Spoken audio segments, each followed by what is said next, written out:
आम भावुचे देवता या कले मोर या हो कि हम जदि आम भल जिन दबा भल फल आशा करवा आम भल जिन दबानी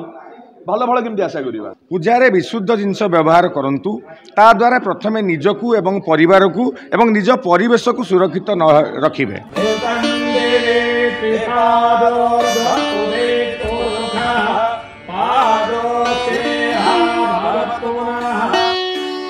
यज्ञ समाजर मंगल और वायुमंडल शुद्धिकरण पाई एक मार्ग अटे।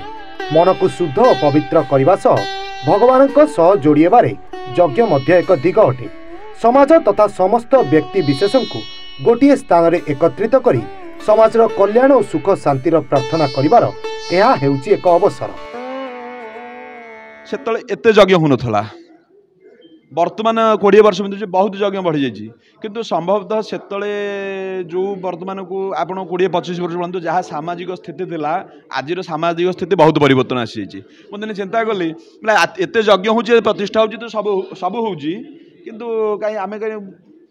विगत दिनर शांति मैत्री कहीं से अवक्षय हो विभिन्न शास्त्र अध्ययन कला मुझे जानी ना आम ठीक द्रव्यर से शुद्ध द्रव्य उदाहरण मुझे आपको मो घर को डाकबी मुझे आपको कह पणा गिलास दूची आपण पणा बोली भावी ग्रहण करेंगे मुझे पानी देती आपन को आपण मन में कौन धारणा आसो मो प्रति जहाँ आम दौचु आम बर्तन को डाकिले देवता को डाकिले बसैले जहाँ को आम इष्ट बोली भाविले आम दौक आम चंदन तुमको दौचु किंतु से चंदन न कहीं चंदन आज चंदन दाम जहाँ है पत्थर काठ आण पत्थर आण संग्रह कर घोर समय लगे परिश्रम अच्छी आम कौन कले बजार गले सस्ता तो गोटे डिबारे मिली सी माटी कि कौन अच्छे आम जानू सी जहाँ देदेला आम आनी कम लगेदेलु आम कहूँ आम मुझे तुमको शुद्ध घी दौची सी घी आज्ञा मुझे गोसेवा करनी कि मुझे कौटे गोटे माने जोटा माने जो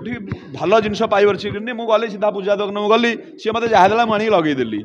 इमिति कि आपड़ देखिए मो अनुभव देखी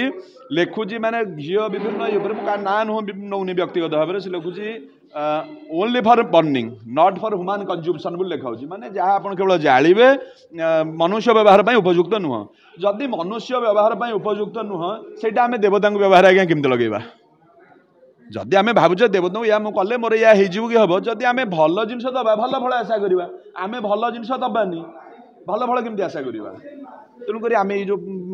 परिवर्तन ओडिशा एवं विभिन्न जगन्नाथ प्रेमी भक्त अच्छा पूजानना यज्ञ फाउंडेशन आम तार मुख्य सहयोगी भाव में अच्छी आम गोटे अभियान करूँ समस्त अनुरोध करूँ आपण मैंने भल जिनस करूँ आउ परिवेश करूँ जमी परिवेश कले ना परिवेश जब न रहा आज्ञा आम रही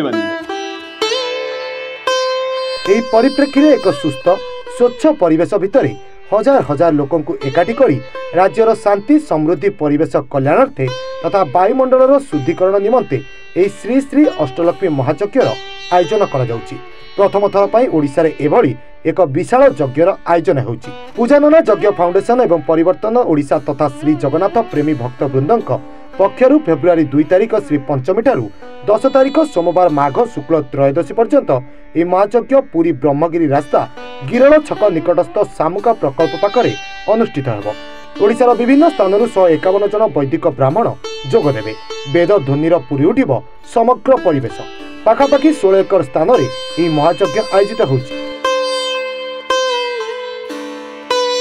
आपण पूजारे जहाँ भी द्रव्य ठाकुर आम अर्पण करुचे ठाकुर कौन द्रव्य ग्रहण करती ना समस्त द्रव्य अर्पण करी आम पाखक आसे भोग आरंभ करी चंदन टू सिंदूर टू कर्पूर टू सबू जिनस आम परिवार आम परिवेश ठीक रखापी आम कल्चर रे एटा डिजाइन करा जाइछि जोटा कि साइंटिफिक लिंक अच्छी आपण मैंने समस्ते जानी निजे मध्य पूजा सामग्री व्यवहार करुँच आपड़ जानी पूजा सामग्री दुकान कौन जिनस किणिले केते विशुद्ध जिनस मिलूँ तेणु आमर गोटे अनुरोध समस्त को पूजारे विशुद्ध जिनस व्यवहार करंतु ता द्वारा प्रथमे निजकू एवं परिवार को एवं निज परिवेश को सुरक्षित न रखिबे। आज समय आम जो अगरबत्ती व्यवहार करा जाउची डेली 200 कोटी अगरबत्ती आमर व्यवहार करा जाउची केही ता पर नजर पकाउ नांती बहुत गुडे माने डेंजरियस केमिकल रे सेटा डिपिंग करा होची डायरेक्ट टू एयर जाउची। तो यही जो महायज्ञ आम आयोजन करा जाउची ए महायज्ञ रे आम लोक मानक अनुरोध करछु केमिकल एवं अशुद्ध जिनस दूरे रुहतु पर्टिकुलर पूजा रे ठाकुर नुह मो पाई भाभी किणतु ताहले पूजा जेबे हम श्रद्धा और शुद्धतार मिलन सेबे हम निजर और परिवेशर कल्याण। माँ लक्ष्मी आशीर्वाद प्राप्ति निमंते श्री श्री अष्टलक्ष्मी महायज्ञ महालक्ष्मी 8टी स्वरूप तथा गजलक्ष्मी, आदिलक्ष्मी, विजयलक्ष्मी, धनलक्ष्मी, वीरालक्ष्मी, विद्यालक्ष्मी, संतान लक्ष्मी पूजा करा एक संतुलित जीवन शैली गढ़वे यह महायज्ञर विशेषत्व रही। ओडिशावासी सुख शांति समृद्धि नहीं प्रार्थना करने सह यज्ञ समस्त शुद्ध और प्राकृतिक पदार्थर व्यवहार एवं पूजार शुद्धता और गुणवत्ता को पुणी थे समस्त पाखरे पहुंचाइबा यज्ञर मूल लक्ष्य। भुवनेश्वर प्रदीप कुमार जाना रिपोर्ट, समाज लाइव।